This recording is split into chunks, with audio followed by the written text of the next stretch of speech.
Assalamualaikum warahmatullahi wabarakatuh. Shalom, Om Swastiastu, Namo Buddhaya dan salam kebajikan untuk kita semua, khususnya para Tribuners dimanapun Anda berada.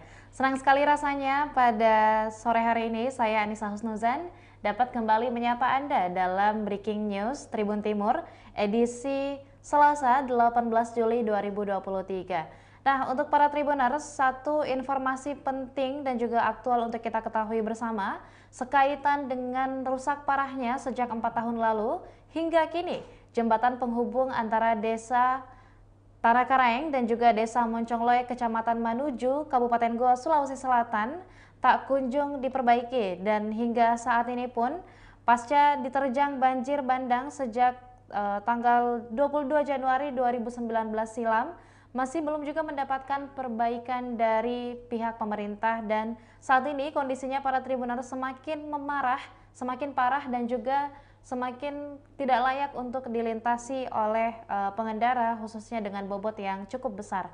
Dan secara langsung telah terhubung bersama kita dua wartawan yang telah akan memberikan informasi terupdate terkait dengan rusak parahnya jembatan ini. Yang pertama saya ingin ke Zayid Zulfadli yang saat ini berada di lokasi jembatan tersebut. Halo Kak Zayid Zulfadli. Halo. Oke, nah boleh mungkin dijelaskan tentang update terkini seperti apa kondisi hingga hari ini terkait dengan jembatan darurat yang dibangun di di penghubung antara Desa Manuju dan Tanah Karaeng sendiri. Ya, dapat saya laporkan langsung di lokasi di Desa Tanah Karaeng, Kecamatan Manuju, Kabupaten Goa, Sulawesi Selatan, di mana terlihat sendiri Tribuners bahwa sejumlah remaja ataupun anak muda sedang berjaga untuk mengatur lalu lintas di jembatan darurat yang terdampak longsor di 2019 silam. Termasuk beberapa pengendara mobil maupun motor juga bergantian untuk bisa melalui jalan penghubung antar desa ini. Terus di mana eh, terlihat juga jembatan darurat ini hanya beralaskan papan ala kadarnya atau biasa saja. Itu terlihat juga beberapa papan ditambal pakai paku dan sudah mulai rapuh dan pengendara juga terkhususnya bagi pengendara motor itu jika dia berboncengan salah satu di antara mereka harus turun untuk menuju ke seberang jembatan dan di mana jembatan penghubung antar desa ini juga pengendara harus berhati-hati, utamanya jika hujan turun, karena rawannya pengendara bisa jatuh. Apalagi pada saat hujan, jembatan yang beralaskan papan ini sangatlah licin. Menurut informasi dari eh, pemuda di sini atau warga setempat bahwa jembatan tersebut eh, biasa menelan korban, bahkan sudah ada yang pernah beberapa orang yang jatuh. Diperkirakan tiap harinya biasa yang tergelincir saja itu sekitar hampir 10 orang, tapi tidak mengalami luka, meski ada luka itu pun luka yang ringan gitu, Tribuners. Oke, ya baik Kak Zulfadli. Lantas apakah memang semenjak tahun 2019 belum pernah ada upaya sama sekali sekaitan dengan reparasi atau mungkin memperbaiki kembali kondisi jembatan darurat ini dan dibiarkan begitu saja hingga hari ini ataukah memang sebelumnya sudah pernah ada? Sebelumnya sudah pernah ada wacana untuk perbaikan jembatan di Tanah Karaeng ini, Kecamatan Manuju, namun hingga saat ini belum ada kejelasan dari pemerintah pusat, begitu. Oke. Ya, Mengingat bahwa jembatan ini adalah salah satu jembatan ataupun mungkin akses jalan yang dimiliki sebagai satu-satunya akses yang dimiliki untuk kedua desa ini dan cukup penting. Uh, Ya, bisa diulangi? Iya, mengingat bahwa jembatan ini adalah salah satu akses penghubung yang paling penting yang dimiliki oleh kedua desa ini. Lantas, seperti apa komentar dari warga sekitar yang sering menggunakan jembatan ini sebagai akses lalu lintas? Ya, memang warga maupun warga setempat memang jalan utamanya ini yakni jembatan darurat tersebut karena jika melewati jalan lain itu terbilang sangat jauh sehingga warga memilih eh, melintasi jembatan darurat hanya yang beralaskan papan saja ini gitu. Iya, baik. Saya mungkin masih mempunyai beberapa pertanyaan untuk Kak Sayyid Zulfadli, namun saya juga mau melangkah dulu ke Kak Erlan Saputra. Ya, bagaimana mungkin Kak Erlan setelah melakukan sesi wawancara bersama dengan anggota DPRD Sulawesi Selatan di khususnya di Komisi D, bagaimana tanggapan mereka selaku pemangku kebijakan tentunya sekaitan Oi, dengan kondisi jembatan penghubung darurat sampai hari ini, Kak? Baik, selamat siang, Tribunner. Assalamualaikum warahmatullahi wabarakatuh. Bahwa benar sekali, ini di Kabupaten Goa itu ada salah satu jembatan yang sampai 4 tahun hingga kini belum juga diperbaiki oleh pihak pemerintah. Tadi kami menyambangi kantor DPRD Sulawesi Selatan, namun semua anggota DPR di Sulawesi Selatan menurut staf yang dan berada di kantor DPRD Sulawesi Selatan. Namun kami mencoba menghubungi Ketua Komisi D bidang pembangunan yakni Ibu Rahmawati Dewi atau lebih disapa itu mengatakan bahwa sejatinya pada bulan Mei yang lalu itu pihak Komisi D menggelar rapat dengan pendapat dengan pihak Balai Pempengan Sungai Jeneberang. Dan ada beberapa poin yang menjadi rekomendasi dari DPRD Sulawesi Selatan kepada pihak balai. Menurut Ketua Komisi D bahwa memang akses jembatan tersebut itu sangat sangat dibutuhkan oleh masyarakat karena mengingat jembatan itu menjadi satu-satunya akses menuju penghubung kabupaten maupun menuju ke pusat kota Kabupaten Goa. Jadi ada beberapa rekomendasi dari DPRD Sulsel kepada pihak balai seperti menyerahkan sepenuhnya aset tersebut ke pemerintah Kabupaten Goa.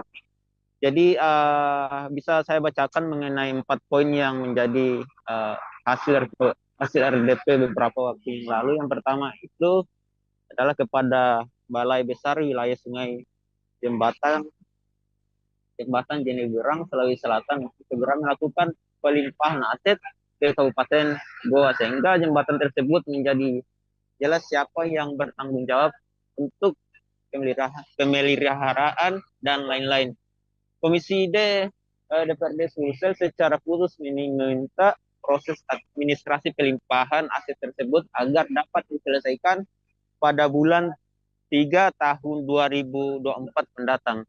Kemudian kepada DPRD Kabupaten Goa dalam hal ini Komisi 3 untuk segera melakukan rapat kerja bersama Dinas Perhubungan Kabupaten Goa dan pihak terkait untuk membahas tentang aturan pelarangan pelintasan truk dengan tonase tertentu yang akan melintasi pada jembatan tersebut.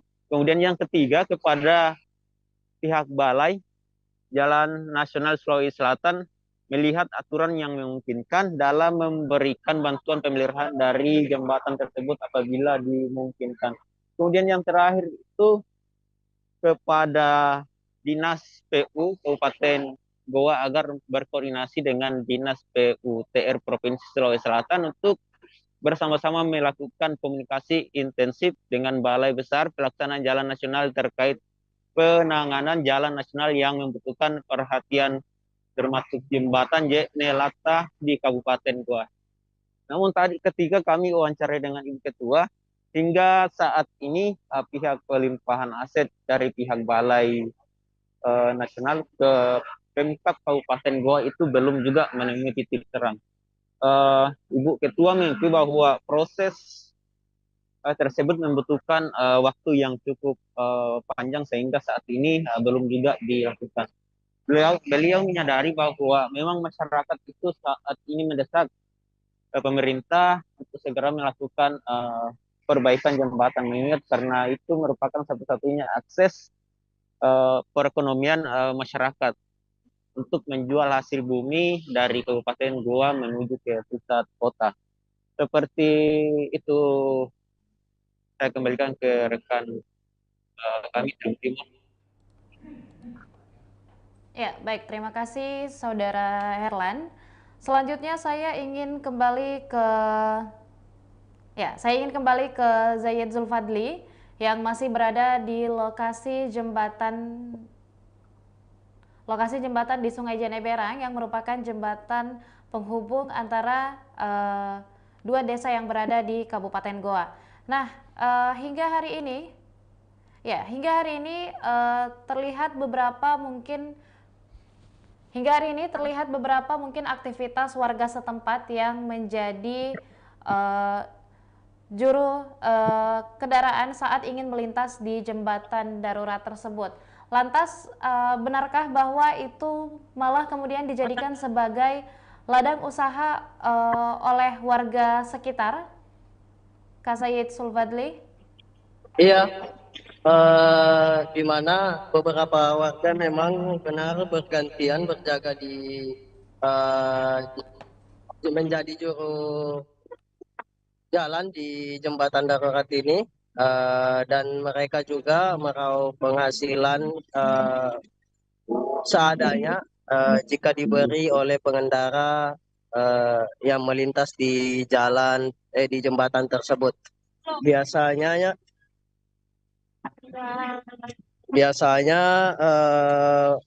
mereka diberi uang dari Rp500, 1.000 hingga 2.000. Dan menurut pengakuan salah satu remaja, mereka dari hasil uang tersebut dibelikan paku maupun papan serta makanan dan minuman mereka saat berjaga begitu. Selain dari pendapatan yang didapatkan setiap harinya dalam kurun waktu harian yang merupakan berasal dari warga sekitar yang melakukan pelintasan di jembatan tersebut, apakah ada gaji tertentu yang dibayarkan dari pihak pemerintah mungkin ataupun pengelola resmi kepada mereka sendiri, Kak? Sejauh ini belum ada informasi yang saya dapatkan mengenai hal tersebut. Iya, baik. Lantas, adakah mungkin proses atau mungkin sejarah atau mungkin cerita tentang bagaimana awalnya hingga mereka bersedia dan bisa menjadi petugas yang mengatur lalu lintas di jembatan menuju ke desa Tanah Karang ini sendiri, Kak? Menurut pengakuan salah satu remaja, dia berinisiatif sendiri untuk bergantian menjaga atau menjadi juru jembatan di jembatan Tanah Karang Kecamatan Manuju ini. Jadi hanya inisiatif sendiri begitu. Mereka bergantian baik pagi, siang, sore hingga malam. Ya, adakah juga mungkin yang disampaikan oleh masyarakat sekitar yang mengatur lalu lintas tentang berapa saja kisaran pemasukan yang diterimanya dalam per hari dan seperti yang tadi disampaikan dan diperlihatkan oleh Kak Said Zulfadli sendiri bahwa ada beberapa kondisi papan kayu yang rapuh dan sangat tidak layak pakai. Lantas bagaimana dengan penggantian papan kayu itu, Kak? Jadi menurut pengakuan salah seorang yang berjaga di sini, eh, dari pengakuannya dia bisa bersama temannya bisa menghasilkan sekitar 100.000 hingga 200.000 per harinya.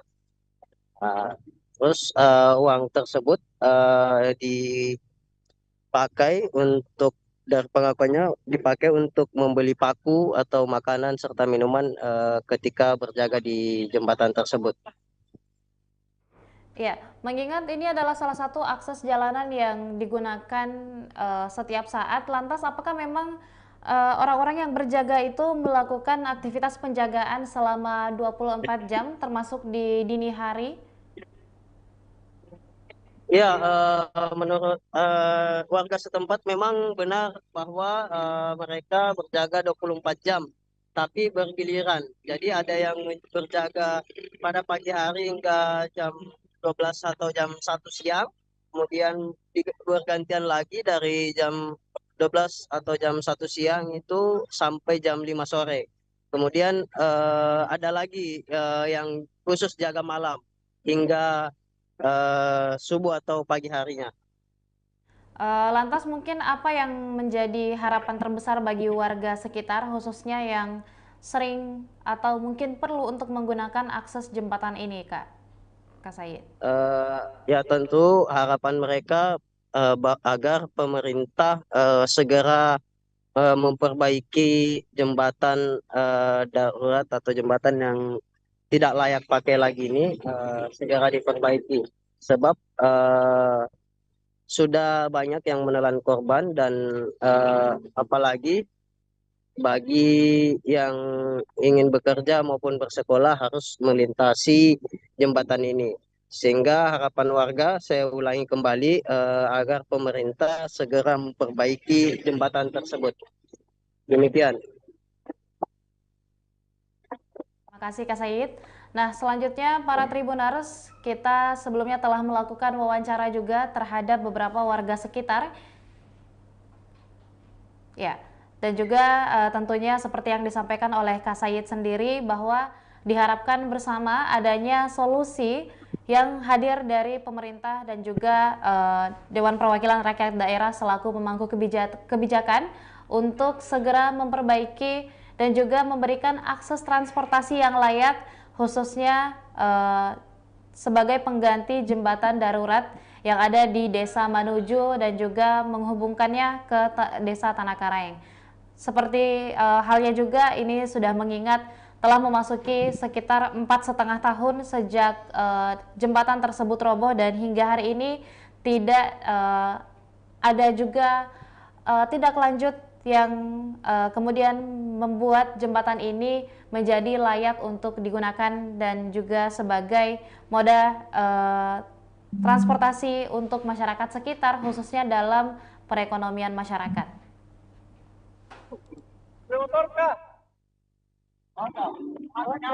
Dan selanjutnya kita akan bersama-sama menyaksikan seperti apa bentuk perbincangan dan juga wawancara kepada masyarakat sekitar tentang pendapat mereka akan jembatan ini. Sering. Oh, bagaimana perasaan lewat jembatan ini, Bu? Ya, perasaan kurang senang. Iya. Apalagi bapak itu kalau di motor itu dongkar. Ya begitu keadaannya di bawah kata sakit ya karena takut. Oh, takut Ki. Sering Ki memang lewat sini jembatan, Bu? Iya, karena kebetulan kadang ada urusan Terus di Sungguh Minasa? Iya, di Minasa. Saya lewat sini karena memang agak dekat. Dekat. Bagaimana cerita-ceritanya ini jembatan rusak, Bu? Tahun berapa ini rusak? Tahun berapa itu waktu gempa di Anu? Longsor. Apa ya? 2019. Kurang kali itu. Iya. Tidak salah ya 19. Iya. Apa harapan ini, Bu? Ya harapan saya semoga pemerintah cepat bertindak dan memperbaiki ini. Memperbaiki nih. Tapi memang ini sudah banyak orang yang jatuh di atau bagaimana? Menurut informasi, Iya, bahkan pernah juga kemanakan saya itu dibonceng sama bapaknya hampir jatuh. hampir jatuh. Iya. Seandainya dia tidak pegang ke belakang itu maka dia jatuh. Jatuh ke Jatuh ke sungai. Iya, ke sungai. Sungai. Oh. Ya, barangkali Iya, cukup iya, harapan saya iya. mudah-mudahan cepat pemerintah bertindak dan cepat memperbaiki jalan. Atas nama siapa, Ibu? Hasia Hasia. dari Kapolda. Tompok Bulu. Malakaji. Iya. Oh iya. Makasih banyak, Ibu. Ya, demikianlah tadi pernyataan dan juga bentuk harapan yang disampaikan oleh salah satu masyarakat yang berasal dari Kecamatan Malakaji, Desa Tompok Bulu, dan tentunya sekaligus mewakili harapan kita semua. Mudah-mudahan segera ada solusi untuk perbaikan jembatan penghubung antara Desa Manuju dan juga Desa Tanah Karaeng ke depannya. Dan tentunya terima kasih banyak kepada reporter kita Kak Sayyid Zulfadli dan Kak Erlan Saputra yang telah menyajikan informasi faktual dan juga tentunya penting untuk diketahui bersama oleh para Tribuners. Dan juga tentunya terima kasih banyak kepada para Tribuners yang masih menyaksikan Breaking News edisi Selasa 18 Juli 2023 pada hari ini. Saya Anissa Husnuzan dan seluruh kru yang bertugas pamit undur diri. Sampai jumpa di program-program lainnya hanya di Tribun Timur, mata lokal menjangkau Indonesia. Assalamualaikum warahmatullahi wabarakatuh dan sampai jumpa.